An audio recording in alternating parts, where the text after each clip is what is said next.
tema bastante interessante, porque várias questões estão surgindo cada vez mais na literatura, principalmente com relação ao uso excessivo de anestésicos. Então, a gente tem que ter um controle, não só de evitar, por exemplo, a consciência perioperatória, como também a possibilidade do uso, evitar o uso de excesso de anestésicos. Já em 1937, Griffiths e Lennox, eram três anestesiologistas, já pontuavam que era fundamental a monitorização do sistema nervoso central com o eletroencefalograma, da mesma forma como a gente habitualmente monitoriza o aparelho cardiovascular, o coração, utilizando o eletrocardiograma. Sem sombra de dúvida, nós somos familiarizados com o uso do eletrocardiograma a tal ponto que todos nós somos capazes até mesmo de desenhar um traçado do eletrocardiograma usando um pincel, uma caneta. Por outro lado, é uma tarefa muito mais difícil para nós redesenhar um traçado eletroencefalográfico. Por quê? O traçado eletroencefalográfico ele é composto por um somatório de diferentes ondas com diferentes frequências. E quando você tem o eletro que a gente chama bruto, ele nada mais nada menos que uma mistura de diversos tipos de ondas, como a onda delta, teta, alfa, beta. Como que você vai conseguir interpretar um eletroencefalograma bruto se você não decompor esse eletroencefalograma nas suas diversas frequências? Por que monitorar, então, o sistema nervoso central? A gente já tinha dito anteriormente a nossa grande preocupação com a incidência de consciência perioperatória, apesar de ser uma incidência pequena, de 0,1% a 0,2% na população geral, mas alguns grupos de pacientes você tem uma incidência um pouco mais elevada. E a gente sabe as implicações que essa consciência perioperatória pode trazer para o paciente, do ponto de vista de morbidade, de morbidez e de mortalidade, até mesmo processos ético-médicos, é uma das principais causas de processos ético-legais nos Estados Unidos. Da mesma forma, o excesso de anestésicos podem ser neurotóxicos, nós vamos até discutir isso mais tarde nessa própria sessão. O uso de anestésicos de forma exagerada pode aumentar a morbimortalidade, o índice de infarto agudo do miocárdio, de doença vascular encefálica e, sem sombra de dúvida, nos pacientes idosos, aumentar a possibilidade de disfunção cognitiva e delírio pós-operatório. Uma das grandes vantagens do uso dessa monitorização também seria, sem sombra de dúvida, a redução do consumo de anestésicos e propiciando uma recuperação mais rápida da anestesia. Só que nos últimos anos, como é muito difícil a interpretação do traçado bruto do eletroencefalograma, nos últimos anos houve uma disseminação no uso de diversos monitores da profundidade anestésica, e esses monitores são derivados, são processados a partir do eletroencefalograma. Nós temos como um dos principais representantes o BIS, em que valores numéricos vão mostrar o nível de hipnose daquele paciente, e os anestesiologistas acabaram se acomodando em utilizar estritamente esses números, não se preocupando com as limitações que esses números podem nos trazer.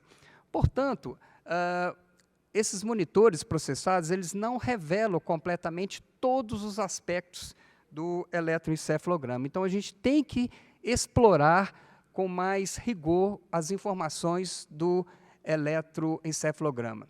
Aqui nós temos os diversos exemplos de monitores processados a partir do eletroencefalograma, e nós temos algumas limitações, como, por exemplo, o uso do óxido nitroso, a ketamina, os próprios problemas relacionados com a eletromiografia interferem, por exemplo, nas avaliações quando a gente utiliza o BIS. Então, devido a essas limitações, eu não vou ficar repetindo as limitações dos outros aparelhos, que todos eles têm as suas limitações, cada vez mais na literatura está crescendo a procura para que os anestesiologistas estudem cada vez mais o eletroencefalograma dos seus pacientes. Que a gente consiga extrair, por exemplo, mas eu tenho só o BIS. Extraia do BIS todas as informações. Então, você tem que passar agora a analisar a onda, o traçado bruto, se você conseguir um espectrograma, vai te passar grandes informações em relação ao nível, à profundidade anestésica. Então, o BIS, todos vocês já estão bem familiarizados, só que o BIS ele tem algumas limitações. Uma das limitações é a sua resposta lenta. Antes que você tenha uma alteração da consciência do paciente, há um delay, um atraso em torno de, que varia entre 30 a chegando a 90 segundos entre efetivamente representar na alteração do valor numérico apresentado pelo BIS. Da mesma forma, alguns fármacos, como eu disse anteriormente, no caso da ketamina ou óxido nitroso, eles não funcionam adequadamente quando você utiliza o BIS. Há diversos trabalhos mostrando a baixa reprodutibilidade, tanto intra quanto interpacientes, e isso pesa muito contra, além do fato de não estar muito bem sacramentado o seu uso na anestesia pediátrica. Da mesma forma, os trabalhos, os consensos mostram que ele não esses monitores processados, e aqui no caso estou falando do BIS, eles não mostraram eficiência para prevenir a consciência perioperatória. Então, nós temos que avançar para conseguir aquilo que a gente quer com os nossos pacientes. Para vocês terem uma ideia do grau de falha que possa ocorrer com esses dispositivos, nós estamos aqui, vamos dividir os pacientes com diferentes estados de anestesia. Aqui teria um paciente na cor roxa, aqui no início desse gráfico. Esse gráfico mostra o índice processado, aqui seria o alvo que a gente quer, no caso entre 40 e 60, se a gente está falando do BIS, e aqui no eixo X, o aumento da concentração. Então, nós temos aqui na faixa azul exatamente a transição entre o paciente superficial, o paciente acordado, e a anestesia geral, que nós vamos colocar como a cor verde. O que a gente não quer? Nós não queremos o paciente que esteja numa anestesia muito profunda, que seria a cor vermelha, e também nós não queremos o paciente acordado, que seria a cor azul. De fato, nós temos, com as letras A, B e C, o que a gente chama de concordância. O que vem a ser isso? Na letra A, nós temos que o índice está mostrando que esse paciente está acordado, e ele realmente está o quê? Acordado. Na letra B, nós temos o paciente que o índice mostra que ele está num plano anestésico satisfatório e, de fato, a cor verde mostra que ele está num nível de anestesia satisfatório, um plano satisfatório. E a letra C mostra que o paciente está com um excesso de dose de anestésico e a anestesia está realmente profunda. Então, nessas situações, nós não preocupamos, mas nem sempre é dessa maneira. A título de exemplo, vamos analisar a letra W e a letra X. A gente vai observar que há uma discordância. O paciente que se encontra na posição da letra W é um paciente que, pelo o monitor processado, ele estaria no nível satisfatório da anestesia, mas ele está o quê? Acordado.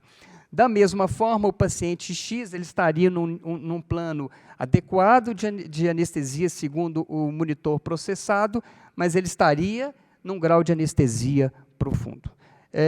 Isso, então, serve principalmente para a gente refletir que esses valores a gente não pode trabalhar exclusivamente com esses números. Portanto, o eletroencefalograma ele apresenta mais informações, porém de interpretação menos prática, né? Por outro lado, as modificações que se processam no eletro na presença de anestésicos, elas não são difíceis de serem interpretadas. Há geralmente um padrão mais ou menos clássico para cada um desses agentes, é o que nós vamos mostrar. a ponto que vários trabalhos na literatura mostrando que os anestesistas, se eles participarem de um programa de treinamento de curta duração, eles são capazes de utilizar o eletroencefalograma ao invés do BIS e da entropia espectral, para ele poder conduzir a sua anestesia para evitar planos profundos de anestesia. Da mesma forma, ele consegue até predizer o valor do BIS utilizando o traçado do eletroencefalograma. Então, é fundamental a gente estimular o uso dessas informações que são mais completas com o eletroencefalograma. O eletroencefalograma, durante a cirurgia, ele envolve o balanço de 3 aspectos. O aspecto da presença do agente hipnótico, do estímulo cirúrgico e do efeito de agentes analgésicos. Então, ele vai refletir todas as alterações do eletroencefalograma, vão depender da presença desses fatores. Uma análise simples do eletro seria a gente pegar o eletroencefalograma bruto, que a gente chama, e analisar ele apenas do ponto de vista sintático. Eu vou apenas olhar a forma da sua onda, a amplitude, a frequência. Isso traz pouca informação. Então, a gente precisa de uma análise estatística. Essa análise estatística ela pode ser feita de 2 formas. Uma análise não paramétrica e uma análise paramétrica. A análise paramétrica, conforme mostrado aqui a setinha, é uma análise muito mais complexa, menos palpável. Já a análise não paramétrica, que é exatamente você avaliar na frequência, avaliando na ordem, em aspectos de primeira ordem, segunda ordem, terceira ordem. O que vem a ser isso? Você analisar no domínio do tempo, no domínio da frequência, e associando os dois, o domínio do tempo e da frequência, conforme a gente vai mostrar nos próximos slides. As ondas cerebrais elas são divididas de acordo com a frequência, então frequências abaixo de 1 nós vamos chamar de frequências lentas, frequência entre de 1 a 4 são consideradas frequências delta, a frequência teta em torno de 4 a 8, de 8 a 12 seria a frequência alfa, frequência beta de 12 a 20 e acima de 20 a frequência gama. Como que nós podemos, então, transformar um traçado bruto de eletroencefalograma num traçado mais palpável? A gente pode decompor esse traçado nas suas respectivas frequências. É o que a gente vai chamar de análise espectral do eletroencefalograma. Então, aqui já começa a ficar um pouco mais fácil. Aqui nós plotamos no eixo X a frequência e o grau da amplitude daquela frequência. Nós vimos, então, que qual que é a frequência que está dominando? Em torno de 8 a 12, seria, então, a frequência alfa. Agora, seria muito difícil a gente falar apenas tendo a análise bruta do eletroencefalograma. Então, ao você fazer a análise espectral através da transformação de Fourier, você consegue detectar, a partir de um traçado bruto, qual é exatamente as potências que estão mais prevalentes. A potência nada mais, nada menos é que você pegar a amplitude daquela onda e elevar ao quadrado. Então, você tem, aqui no caso, seria uma onda de uma frequência mais baixa e a outra em torno de 10. Da mesma forma, aqui mostrando a decomposição do traçado, em que há a manifestação de uma frequência de 8 a 12 e numa frequência baixa de 0,1 a 1, e aqui plotado no espectrograma. Você pode utilizar a frequência, o CEF90 ou CEF95. O que seria isso? O CEF95 significa que qual que é a frequência em que 95% da potência se encontra. O que acontece durante a anestesia? Esse CEF95 ou CEF90 vai deslocando para a esquerda, ou seja, você vai tendo ondas cerebrais com menor frequência. Aqui você tem um paciente exposto ao isoflurano, a gente observa que, à medida que você vai aumentando a concentração de isoflurano, vai ocorrendo o quê? Vai diminuindo a frequência da onda cerebral, mas vai aumentando a amplitude, podendo, no final, com uma concentração maior de isoflurano, ter o que a gente chama de surto-supressão, um traçado isoelétrico com um surto, e isso é característica de anestesia profunda, podendo também representar problemas com o paciente. Então, na análise do espectrograma, eu não vou ater aqui a detalhes, porque isso é uma aula específica. Aqui, no caso, nós teríamos, por exemplo, o do Propofol, em que você tem um predomínio do espectro na potência alfa e, principalmente, na onda, na frequência delta. Aqui, comparando os 4 agentes com mecanismos diferentes. Você tem, por exemplo, no caso do Propofol, você tem um predomínio da frequência alfa associado com uma delta e teta, diferentemente do isoflurano, em que você tem um predomínio da frequência alfa e delta, você não tem alfa. Há uma desorganização maior no caso da ketamina, em que é um aumento da frequência beta, e o sono induzido pelos alfa-2 agonistas, como é o caso da desmedetomidina, é muito similar ao padrão do sono fisiológico. Cada um deles tem, então, a sua identidade. Bom, qual é a nossa outra pergunta? Esses aparelhos, eles são capazes de avaliar o estímulo nociceptivo? Não. Então, você analisar só o CEF95, analisar o BIPS, não serve. Por quê? As alterações são variáveis. O valor do BIS ou do CEF95 pode aumentar, diminuir ou inalterar diante um estímulo cirúrgico. Depois que você administra um fentanil para melhorar essa analgesia, o valor volta ao valor que estava anteriormente, ou seja, eles não são ideais para avaliar analgesia. Então, a gente precisa assegurar a primeira analgesia antes de utilizar esse aparelho para avaliar a hipnose, porque a gente não está preocupado apenas com a presença de hipnose, nós temos que ofertar também para o nosso paciente uma analgesia satisfatória. E como que a gente pode fazer isso? Uma outra forma é fazer uma análise que a gente chama de bicoerência. O que é essa análise de bicoerência? Determinados circuitos neuronais, você tem uma integração, uma interação entre 2 frequências específicas. E alguns autores, principalmente o Hashihira, que é um japonês, ele foi fazendo simulações na anestesia e observou que e ele desenvolveu, inclusive, um software de análise desse espectro. Ele mostrou que você tem, com o aumento da concentração de anestésicos, um aumento, um predomínio, um pico de 2 frequências. E essas frequências estariam situadas na frequência entre 2 e 6 Hz e 7 a 13 Hz. Então, o que ele fez? Ele começou a observar que as frequências elas foram indo para a esquerda, se vocês forem lembrar, quanto menor a frequência, ela vai estar, então, em torno de 0, 1, 4, elas vai aumentando o que a gente chama de bicoerência. E o que é importante essa bicoerência? O grande dado da bicoerência é o seguinte: como que a gente pode monitorizar a analgesia dos nossos pacientes? Se eu for analisar o eletroencefalograma, existe um padrão que seria o desaparecimento dos fusos, que em inglês chama spindle. Quando você tem a incisão cirúrgica, desaparece esses fusos. Quando você administra fentanil, volta o fuso. Ou seja, esse fuso pode ser utilizado como uma forma de avaliar a analgesia.